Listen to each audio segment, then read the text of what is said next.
సేఫ్టీని చూస్ చేసాం కానీ గ్రోత్ని మిస్ అయ్యాం అని ఎప్పుడైనా అనిపించిందా? మిడిల్ క్లాస్లో పెరిగిన వాళ్ళు రిస్క్ అంటే భయపడతారు.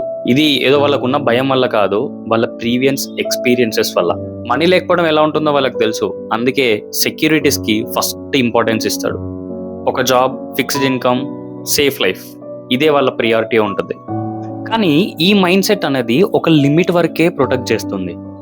ఆ తర్వాత అదే మైండ్ సెట్ మన గ్రోత్ని ఆపేస్తుంది. మిడిల్ క్లాస్ పీపుల్ ఎప్పుడు చాలా కష్టపడి మనీని ఎర్న్ చేస్తారు, కానీ ఆ మనీని వర్క్ చేయించడం మాత్రం నేర్చుకోరు.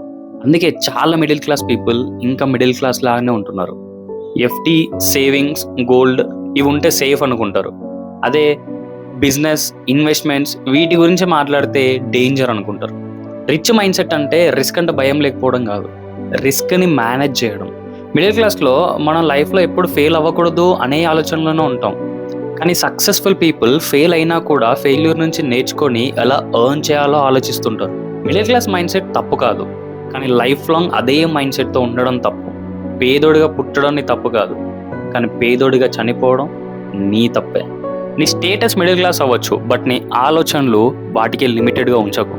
Think out of the box. Success అవ్వాలంటే సక్సెస్ఫుల్ పీపుల్ ఎలా ఆలోచిస్తారో అలానే ఆలోచించాలి. ఎప్పుడు కూడా నీ డ్రీమ్స్ని లిమిట్ చేసుకోకు. అండ్ మీ గ్యాంగ్లో కూడా ఎవరో ఒకరు ఏదో ఒకటి లైఫ్లో రిస్క్ తీసుకొని సక్సెస్ఫుల్ అవ్వాలని అనుకుంటారు కదా, వాళ్ళని వీడియో కింద ట్యాగ్ చేసి ఈ వీడియో వాళ్ళకి షేర్ చేయండి.